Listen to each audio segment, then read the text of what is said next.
lavibrante.com. Lavibrante.com.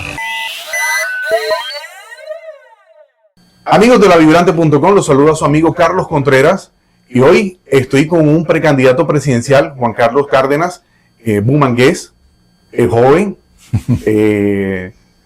llueven todavía las chicas y bueno, hoy en día es un precandidato presidencial aquí en Colombia.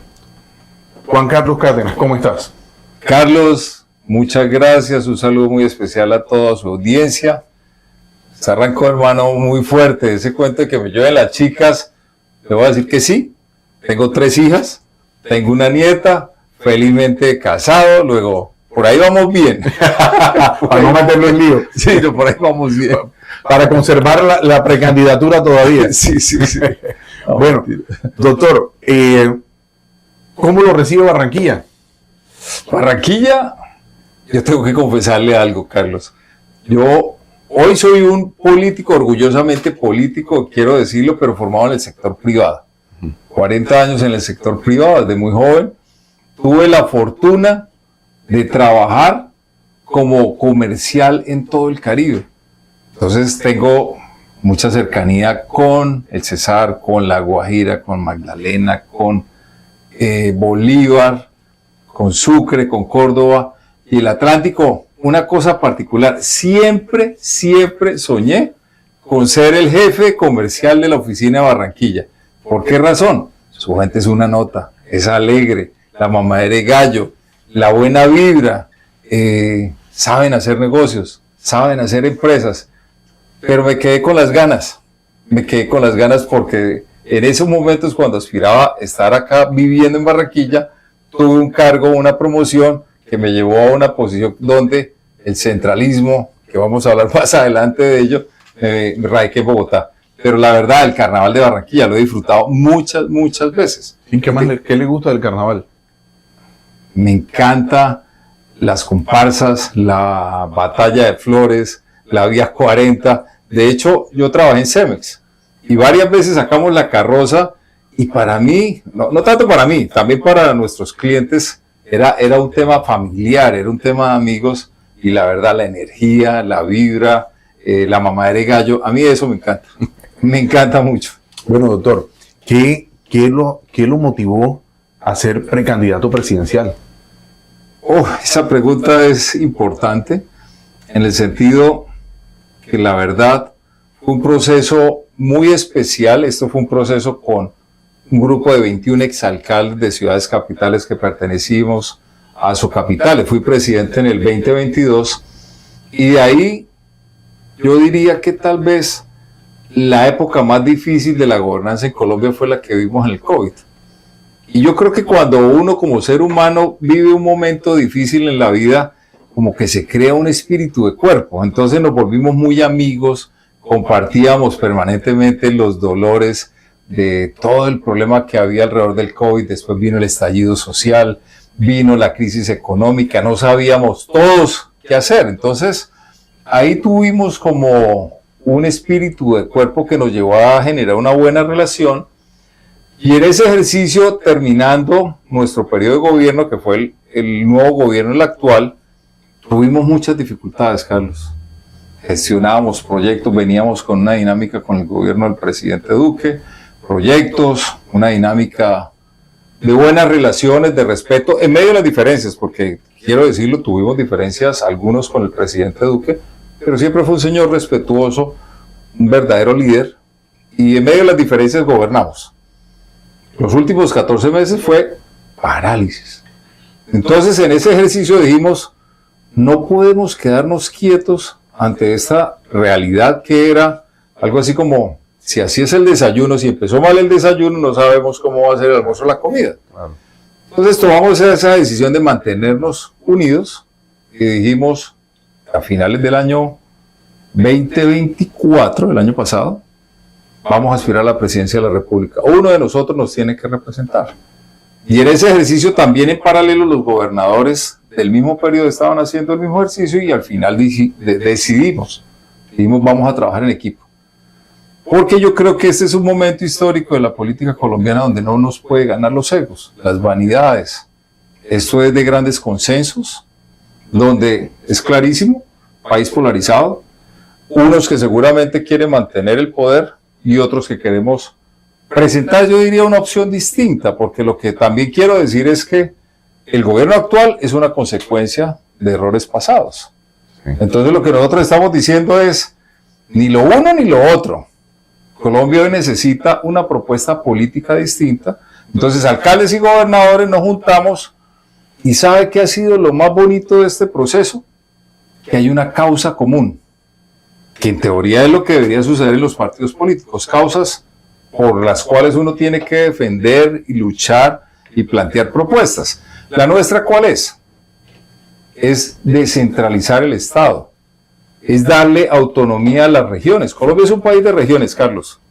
Yo no me puedo imaginar tomando decisiones como presidente de la República las mismas para lo que pasa. Voy a poner este ejemplo, la seguridad. La seguridad es distinta en Barranquilla, los retos pues, a los que está pasando en el Catatumbo, o los que pasan en el eje cafetero, son diferentes. Y uno no puede gobernar y legislar con el mismo rasero, con la misma forma, con la misma vara, y eso es lo que hoy nos motiva.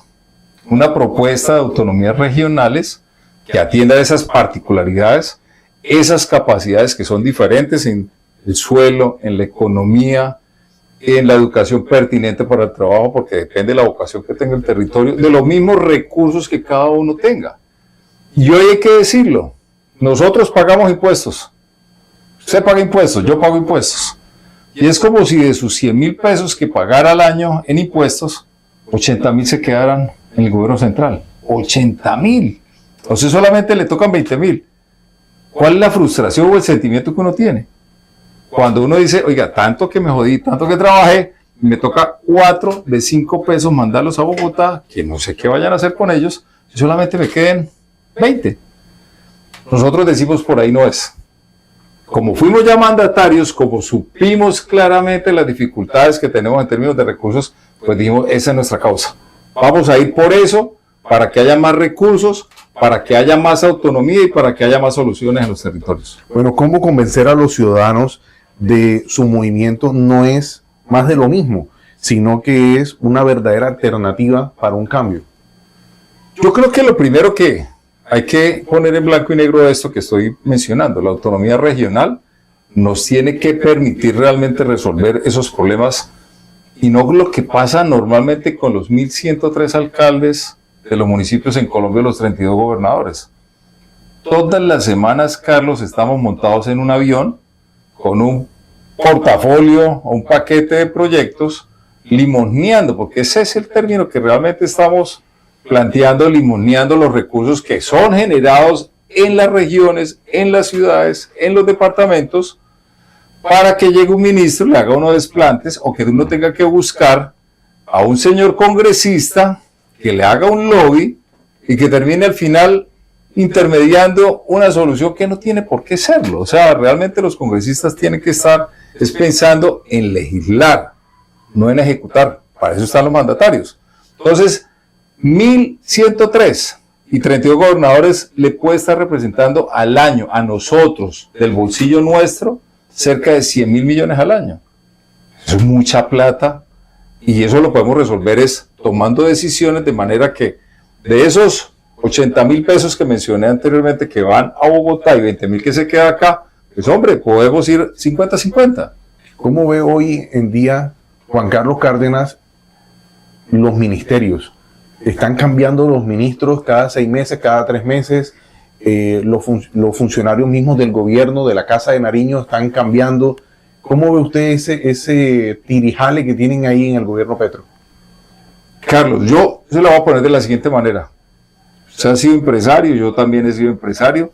Usted se imagina una empresa donde uno esté permanentemente cambiando los gerentes cada 6 meses.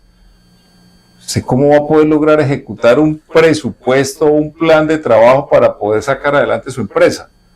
Y además echándole la culpa a los gerentes que las cosas no van bien, es porque los gerentes no responden y no actúan y no trabajan. ¿Perdón? Si eso fuera una empresa, hace mucho rato hubieran echado al gerente general, hermano. Ya lo hubieran echado. Desafortunadamente, pues, estamos en un país democrático, esas son las leyes, esas son las reglas de juego, que hay que respetarlas hasta el final, porque esto es una elección de periodo, pero yo diría que en el sector privado, hace mucho rato hubiéramos cambiado al gerente general. Y yo sí creo que lo que hay es un estado acéfalo, donde se nos olvida que realmente el presidente de la República representa es la rama ejecutiva, no es ni la legislativa ni la judicial. ¿Estamos de acuerdo en eso? Así es. Uno debería estar pendiente es cómo va mi ejecución del plan de desarrollo. ¿Cómo así que hoy estemos hablando de que ya falta menos de un año y estemos hablando de que la ejecución del plan de desarrollo está por ahí que como en el 60%? Son unas cifras que uno dice, ¿de verdad? ¿De verdad eso es lo que elegimos y ese es el gerente general que tenemos en Colombia?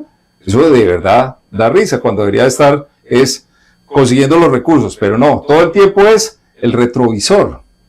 ¿Quién puede sacar adelante una empresa o un estado con retrovisor?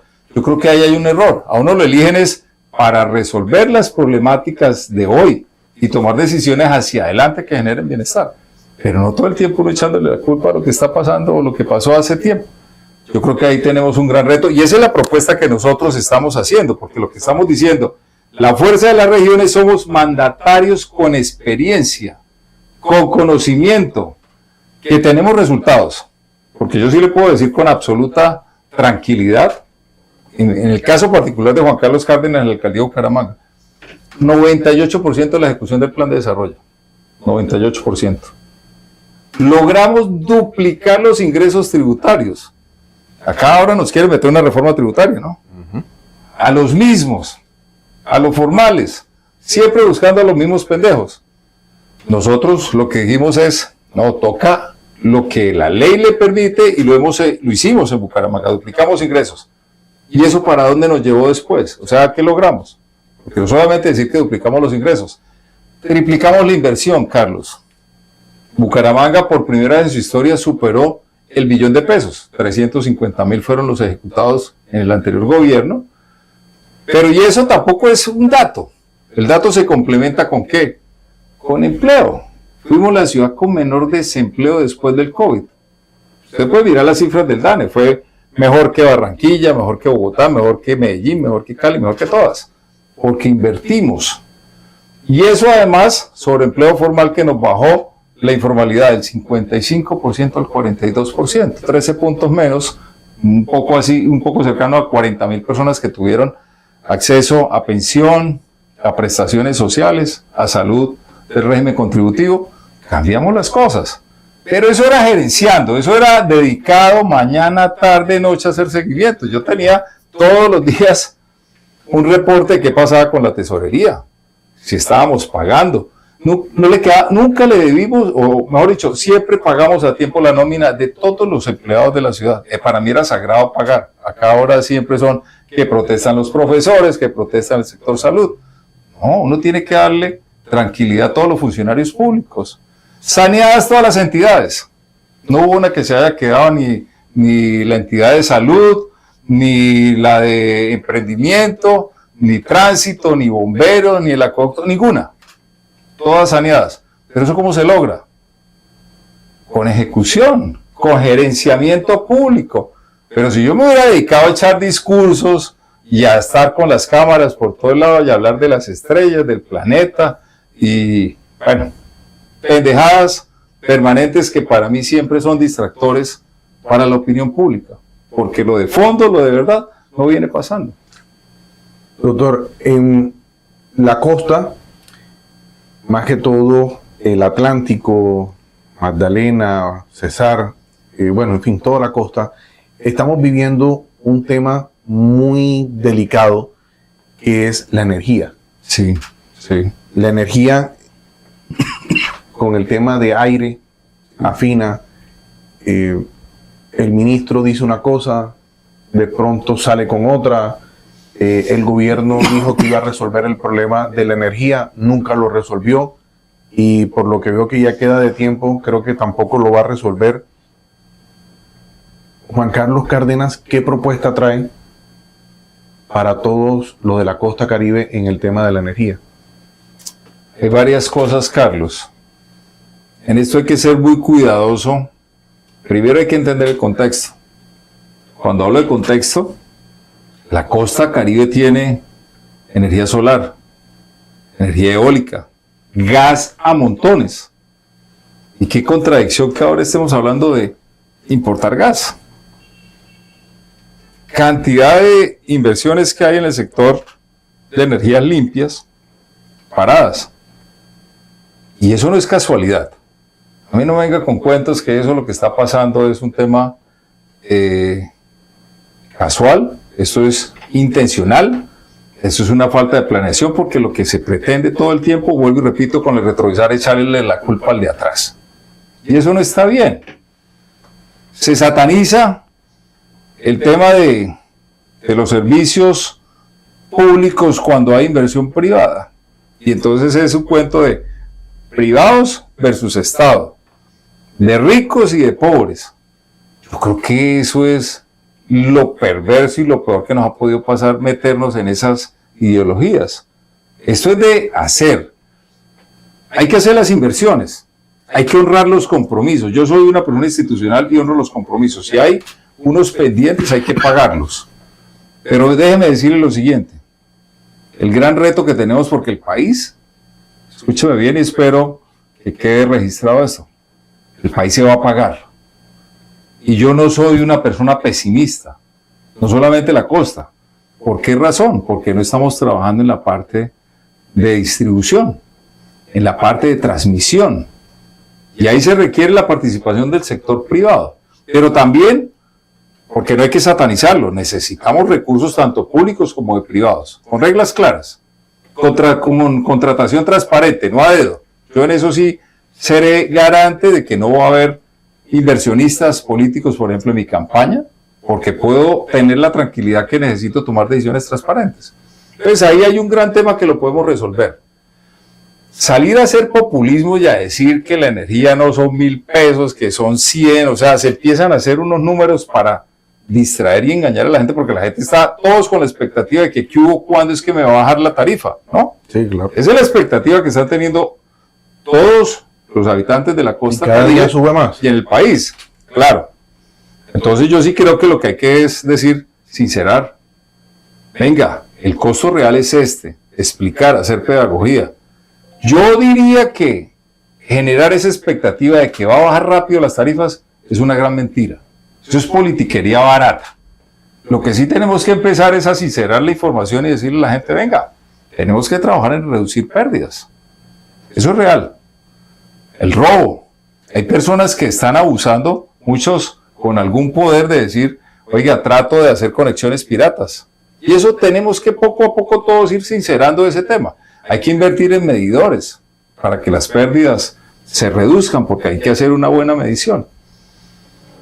Es voluntad política hacer las cosas bien, no generar falsas expectativas. Yo no haría una apuesta y no haría un ofrecimiento aquí, delante de las cámaras, de decir mañana le voy a bajar las tarifas. Me comprometo, es asegurar inversión, es a tener garantizada el suministro, trabajando en transmisión, trabajando en lo que realmente se necesita trabajar. Y otra cosa, hay que entrar a revisar muy bien todo el tema de las licencias ambientales, las consultas previas, que están frenando muchas inversiones. La energía más costosa, ¿sabe cuál es? La que no se tiene. Esa es la más costosa. Entonces yo lo que sí tengo que es, como presidente de la República, garantizar que no nos vaya a faltar. Porque en el momento que nos falte, esta ciudad y el país entra en una crisis de todo tipo, de gobernabilidad. Usted se imagina que a usted, hoy tenemos la luz, que usted mañana no pueda prender el aire acondicionado, que usted no pueda prender la nevera, que usted no pueda prender la licuadora, que usted no pueda cargar su celular.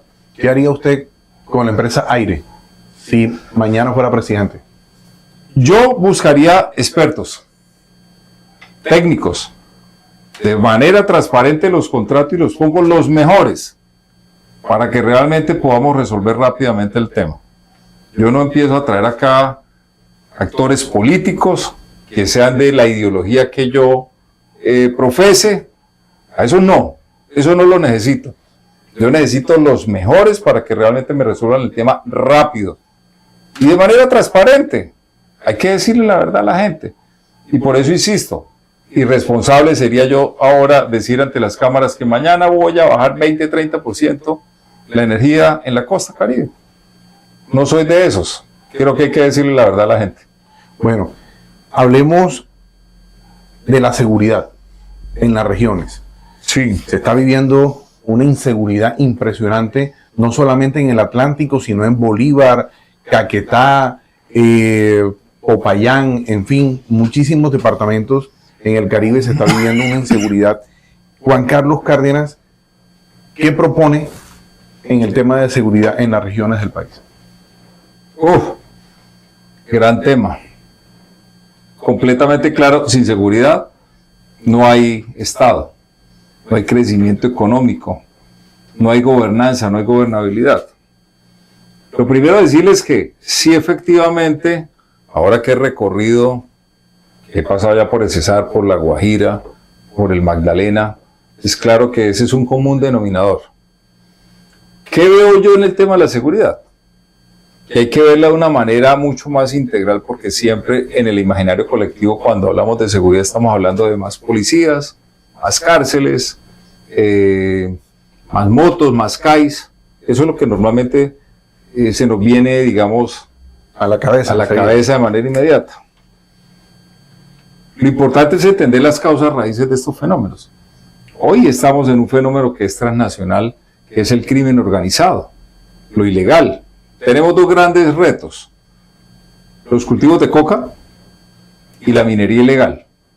Duro, difícil en estos momentos resolver el tema, que no lo resuelve en 4 años. Eso es lo primero que hay que decirle a la gente. Esto no es que mañana, hay que ser realista. Mañana, como presidente de la República, yo por más que diga que voy a arreglar la seguridad, entonces ya en 6 meses desaparecieron los delitos. No, eso es una gran mentira. Y uno escucha hoy una cantidad de precandidatos diciendo: yo tengo la bolita de cristal, la bolita mágica, y lo voy a resolver. Esto es un tema colectivo. Pero sí, el tema de la coca es una realidad. Nos acaban de desertificar. Eso es una vergüenza para todos los colombianos, Carlos, porque lo primero que se me viene a la cabeza es pasando migración en otro país. Colombia, un país desertificado, todos nos van a señalar, nos van a sacar probablemente, ojalá no pase, nos van a sacar de la fila y nos van a decir narcotraficantes. Y resulta que acá yo quisiera compartirle esto. Usted vio la época de Pablo Escobar, la época más negra, más difícil que tuvimos en la historia colombiana, ¿sí o no? De seguridad. Bombas, homicidios, políticos, militares. Bueno, en esa época teníamos 40.000 hectáreas de coca. 40.000. Hoy estamos ya en cifras cercanas a las 300.000, porque las 250.000 que se dicen en cifras oficiales son del 2023. O sea, y además en esa época eran 100 toneladas año, y hoy están en 3.000. Y se habla que hay una gran incautación. Eso es un sofisma, eso es un cuentazo para confundir y para distraer, que supuestamente más toneladas se están incautando, porcentualmente frente a lo que se produce mucho menor. Entonces, este gobierno, con el cuento de la paz total, lo único que nos hizo fue que los delincuentes, porque aquí ya no hay subversión y aquí no hay grupos armados insurgentes como seguramente nos tocó hace 40 años. Fue lo que hizo las estructuras criminales. Entonces, lo que yo sí diría, ese proceso de paz, la paz total que nos vendieron, eso es un tema que toca mañana. Ojalá el 7 de agosto llegue lo más rápido posible para tomar decisiones y decir: los bandidos, así no es. No es negociando con los ilegales. La autoridad se tiene que ejercer, tiene que aplicársele las condenas. Por más proceso de paz, por más paz total que hoy quiera vendernos el actual gobierno, yo sí creo que tenemos que ejercer autoridad. Y hay que empezar por fortalecer y recuperar las fuerzas militares nuestras. Hoy están amarradas, están amordazadas, no pueden actuar. Huyendo. ¿Ah? Huyendo. No, pues es que los están hasta quemando vivos, hermano. O sea, les están metiendo candela, los están asesinando por todos lados, y con el cuentico que es que estamos protegiendo la vida, pero protegiendo la vida de los bandidos, pero de los policías y de los soldados, que se jodan. Y yo eso sí no lo voy a permitir. Yo lideraré las fuerzas militares, la fuerza pública, recuperaré la autoridad en el territorio, sobre todo en las fronteras, en particular con Venezuela y con el Ecuador, que hoy son dos grandes retos. Entonces, duro con los negocios ilegales, como la coca, como la minería ilegal. El oro, el 80% del oro es ilegal. Es de contrabando, no puede ser que el Estado no resuelva eso. Entonces ahí hay lo que yo diría una parte importante de lo que son los insumos. Pero también tengo que decir otra cosa, Carlos, que lo logré identificar en Bucaramanga y por convicción. Colombia hoy tiene 130.000 niños y niñas que nacen en extrema vulnerabilidad.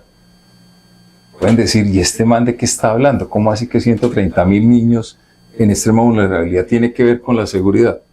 Resulta que esos niños, si no tienen todas las condiciones en sus primeros 1000 días de vida, seguramente como usted, como yo, que tuve mi papá, mi mamá, tuve la comida, tuve techo, tuve afecto, esos 130.000 niños van a llegar a su adolescencia, y a veces un poco antes, y entonces van a ser capturados por las estructuras criminales.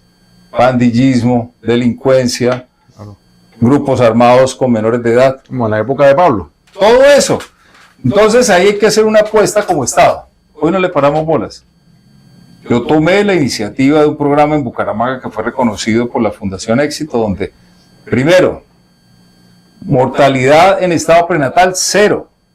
O sea, las mujeres fueron protegidas, cuidadas, amadas en nuestra administración. 2022, 2023, 0 muertes maternas. Y la mortalidad infantil, que son todos esos niños que no tienen las condiciones que ya hablé, la reducimos en 30%, 32% fue la reducción de la mortalidad infantil. Bueno, ¿qué diferencia hay de su candidatura con las demás que buscan la presidencia? Casi 80 candidatos. Sí, más. Más de Estamos 80, hablando ya casi de 100. de 100 candidatos presidenciales. ¿Cuál es la diferencia entre todos? Bueno, dos cosas.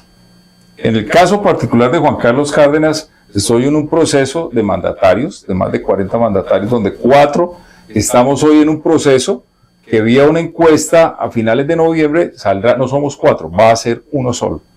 Y ese candidato va a ir a las interpartidistas del mes de marzo. Eso es lo primero que quiero acotar. Segundo, tenemos una verdadera causa, la autonomía regional, la defensa de los recursos que generamos en las regiones con nuestras diferencias para que se queden las regiones. Lo que hablé, de 100.000 pesos que usted paga en impuestos, no 80 para el centralismo, sino que sea 50. Y nosotros con 50 nos defendemos. Esa es la gran diferencia. Pero Juan Carlos Cárdenas, voy a hablar de mí porque tengo que contarle a los colombianos lo primero. Soy de palabra, soy un santanderiano que digo las cosas claras de frente, no me da pena, no me da miedo, pues porque al final digo la verdad. Y eso para mí, el tema de la palabra es fundamental. Y un elemento adicional que es difícil en la política, generar confianza. ¿Cómo se genera confianza? Con el ejemplo, con las buenas prácticas, con la defensa de lo institucional, con pequeños detalles. Por ejemplo, como cumplir los horarios y los compromisos, que usted llegue a los eventos a la hora que es, o que usted llegue 5 o 7 horas después, que de hecho me pasó. Me dijeron, hay un evento con el presidente de la República, nunca llegó. Ni siquiera tuvo la dignidad de coger, no sé si la palabra sea dignidad, pero por lo menos ya me diga, oiga, ¿sabe qué, alcalde? No voy a poder llegar por X o Y razón. Eso no le quita a uno nada, ¿o sí? Yo pensaría que no. Por más presidente que uno sea, uno tiene que tener por lo menos esos actos de cortesía. Soy disciplinado. Nunca me he robado un peso. O sea, 40 años del ejercicio profesional del sector privado, jamás tuve una tacha, un cuestionamiento. En Bucaramanga dejé algo que es un récord histórico, Carlos, y permítame compartirlo con todos nuestros televidentes y oyentes. 53 proponentes por licitación, promedio por licitación pública, habilitados. Usted que conoce el sector público, ¿usted sabe lo que significa tener 53 proponentes habilitados? ¿Cómo funciona en la mayoría de las entidades contratantes del Estado? 3. Normalmente son 3. Y de esos 3, 2 normalmente quedan inhabilitados porque le falta un papel. Y queda 1. Y uno va y busca y ese uno de quién es amigo. Blanco es, gallina lo pone, frito se come. Y muchas veces las 3 ofertas salieron del mismo IP o la misma dirección electrónica, el mismo computador, echa las 3 ofertas. Yo no, yo simplemente creo en la contratación pública transparente. Y déjeme decirle esto, y lo puedo decir con absoluta claridad, y en Bucaramanga lo sabe. Perdí cualquier cantidad de amigos. ¿Sabe por qué? Porque todos esperaban que yo como alcalde le diera los contratos a dedo al uno y al otro. Y les dije, mire, tiene posibilidad que participen. Con otra condición mucho más interesante, que les pagaba las cuentas de cobro a las 24 horas, porque si se demoraba más de 24 horas, ¿qué sucedía? Pues le iban a sacar parte, digamos, del pago. Ese Juan Carlos Cárdenas, ahí es donde yo le digo a los colombianos, soy una persona que entiendo que la política no es para hacer negocios. Tengo mi vida financiera resuelta, y cuando tomé la decisión de participar era porque entendía que yo no iba a vivir de la política como un negocio. Creo que la política es para servidores públicos, para servir. Esas son mis convicciones. Entonces yo pongo a consideración mi hoja de vida, no he pertenecido a partidos políticos, no tengo inversionistas políticos, no tengo realmente jefes que me estén diciendo tiene que hacer esto. Lo que hago lo hago por convicción. Defendí el páramo de Santurbán en Bucaramanga. Qué pela la que me costó defender el agua porque habían intereses particulares de un proyecto. Megaminero. Querían cerrar con una orden judicial el relleno sanitario de Bucaramanga, que era prácticamente departamental, y me paré en la raya, me dijeron, si usted, alcalde, no cierra el relleno sanitario, se va preso. Le dije, pues sí, que me vaya preso por no acatar esa orden, a mí no me pueden obligar a hacer una cosa que es un imposible, y era un problema de salud pública. Le decía eso, mire, háganle. Está fácil, si resolver el problema de basura es que yo me vaya preso, está resuelto el tema. Pues lo defendí, hoy es el mejor relleno sanitario en Colombia. El mejor. Implementé pagos por servicios ambientales. La mejor empresa de acueducto en Colombia es la del Acueducto Metropolitano de Bucaramanga. Gobierno corporativo transparente. Querían que yo me metiera en la presidencia de la Junta y les dije, no señor, yo no me meto porque no voy a hacer politiquería con el agua, con los servicios públicos. Difícil, Carlos. Esto cuando yo lo cuento la gente dice, este man está echando carreta. Ahí están los datos. Bueno, doctor, ¿respaldaría o no respaldaría los medios digitales? Absolutamente. Hoy, quien no esté en el mundo digital, quien no entienda que la cuarta revolución es la tecnología, está por fuera. Hoy le voy a decir una cosa, Carlos. Existen dos tipos de políticos en Colombia. El analógico y el digital. Los analógicos no tienen ya espacio en este mundo, en este siglo XXI. Lo digital hoy es una realidad. Hay que apoyarlos. Y no es de lambonería, porque sí creo que hay que buscar unos espacios distintos para que ese cuarto poder que son los medios de comunicación sean reales. Cuando hay una concentración de la comunicación, aparece la corrupción. Aparecen los respaldos para clanes políticos, para no denunciar. Yo soy un convencido que tiene que haber más canales de comunicación, que se fortalezca el periodismo investigativo. Eso es una cosa que nos está faltando y sé que falta por recursos. Yo le haría una apuesta muy importante, revisaría la ley, el marco legislativo que hay hoy, porque también hay una cosa que está pasando y es que la tecnología, Carlos, va por el ascensor y los políticos vamos por la escalera. Es decir, esto va a velocidades, entonces el marco regulatorio no funciona. Y lo voy a explicar de la siguiente forma. Cuando usted sale a contratar plan de medios, supuestamente los entes de control le dicen a usted, tiene que hacer el plan de medios, tiene que hacer estudios de mercado, entonces tiene que coger el rating, tiene que coger unas métricas de sintonía, porque esos son los más representativos, para que realmente la plata sea bien asignada y no para unos pequeños grupos ahí de poder. Y eso está mal. Creo que las métricas, la forma como se mide la contratación pública, hoy está mandada a reevaluar, porque la innovación desafortunadamente no está siendo valorada ni premiada en la contratación pública colombiana. Yo creo que me entiende un poco de eso. Sí, claro. Lo viví. El gobierno dijo que iba a sacar el 33.7% o el 3% del presupuesto para la pauta para los medios digitales Sí. y los medios alternativos. Nunca se ha dado. ¿Qué se ha dado este gobierno que haya dicho? Yo le pregunto, o sea, de los anuncios, perdóneme, de los anuncios que hace todo el tiempo, ¿Qué haría Juan Carlos Cárdenas?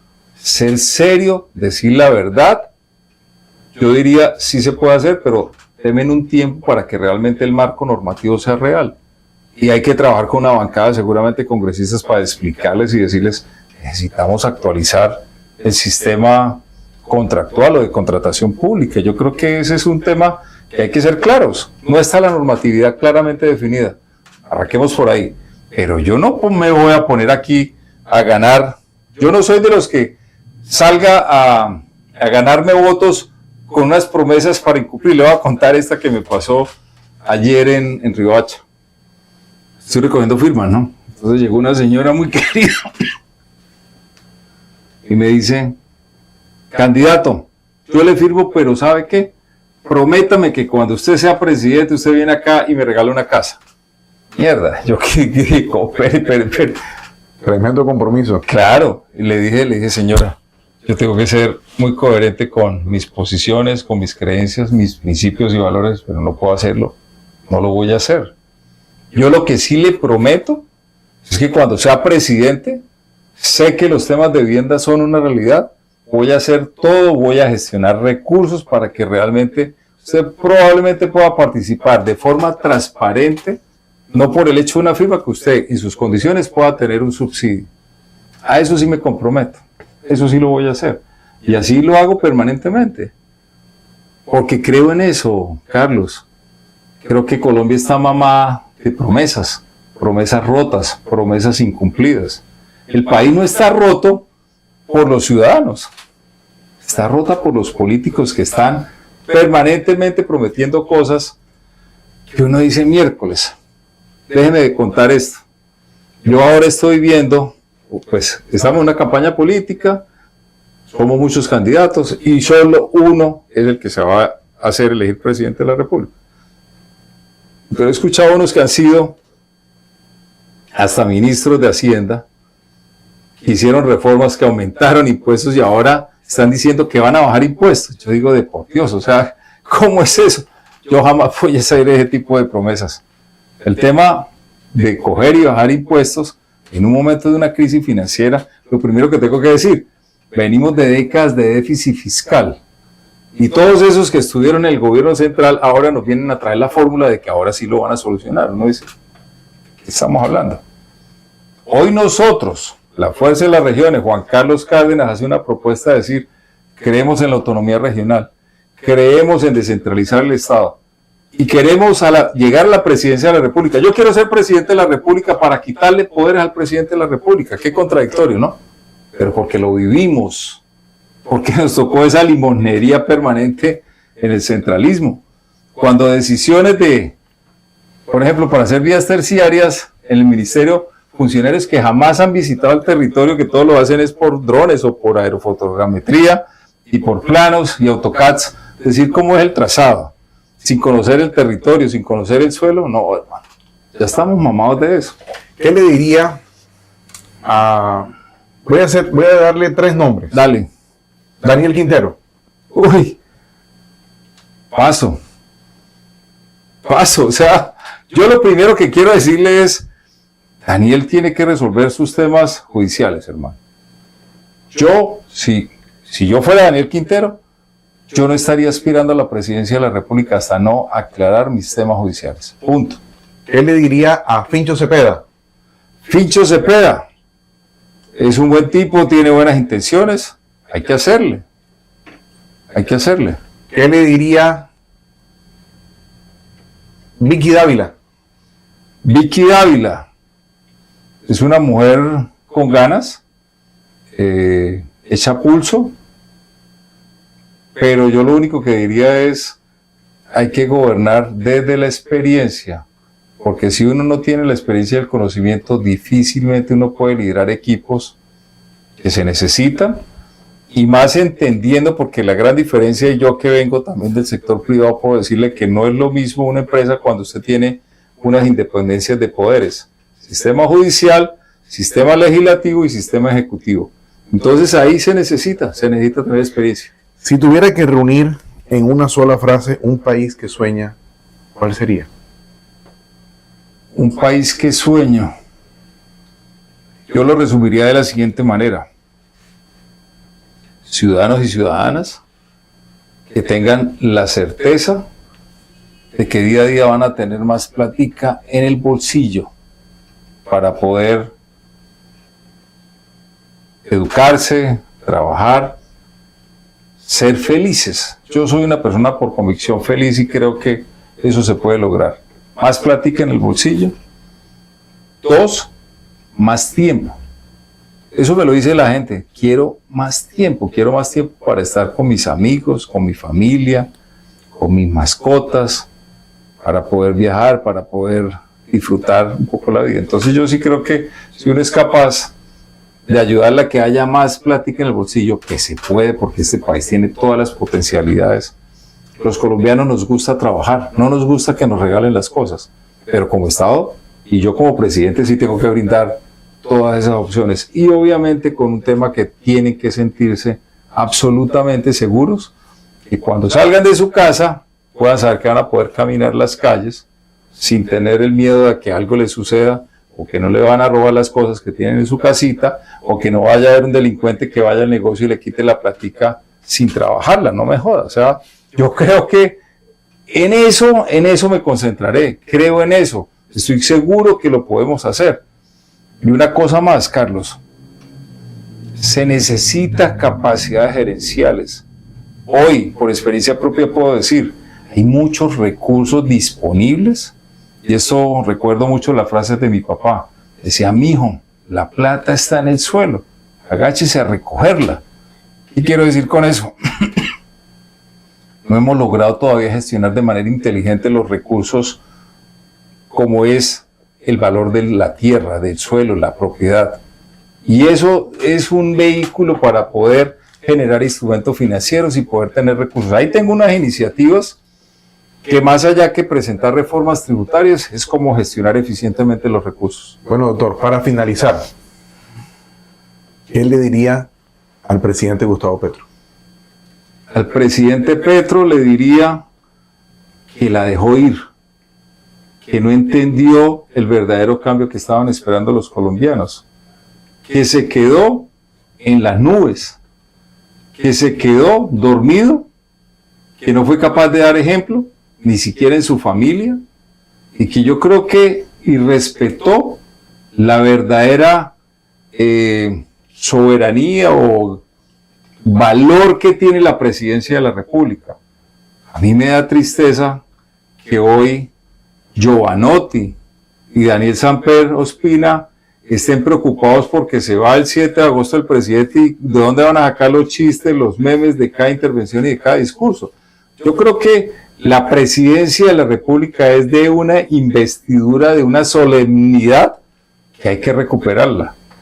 Yo creo que todos los colombianos esperamos tener un presidente que dé ejemplo, que sea de buenos términos, que incluya a todo el mundo, que no polarice, que no estigmatice, porque todas esas alocuciones tienen unas repercusiones, hasta pérdida de vida de personas que yo creo que él no lo ha interiorizado.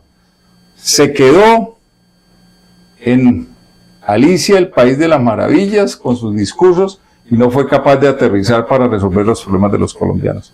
Triste, la dejó ir, y bueno, tiene que venir el verdadero cambio que están esperando los colombianos, que es hacer, que es resolver, que es solucionar los problemas. Bueno, muchísimas gracias, doctor Juan Carlos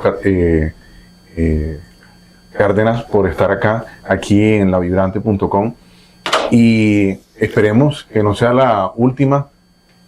Cuando venga otra, la contienda caliente, pues lo esperamos por acá, y acompañarlo, hacer un recorrido por acá, por los barrios de Barranquilla, para que conozca la verdadera necesidad que hay aquí en la ciudad. Y qué más me queda decirle muchísimas gracias por haber estado aquí en lavibrante.com. Usted, Carlos, las puertas abiertas. Muy generoso, lo felicito. El mundo digital es el futuro, no le afloje, hermano. Estaré dispuesto, la virtualidad y lo digital le permite a uno, estaré recorriendo 7.000 kilómetros, porque me encanta la calle, me encanta escuchar a la gente. Ojalá si el día de mañana estoy en Pasto, o estoy en Mocoa, o en Florencia, o en el eje cafetero, podamos tener una conversación. Siempre disponible para decir la verdad, para dar la cara, para tener palabra con mis compromisos y honrarlos. Porque yo creo que eso al final es lo que la gente quiere, un mandatario que genere confianza, que diga la verdad, que no ande con cuentos en las nebulosas y viviendo en el país de Alicia de las Maravillas. Bueno, esta entrevista la pueden ver completa aquí en nuestro canal de YouTube, también en nuestro portal web lavibrante.com.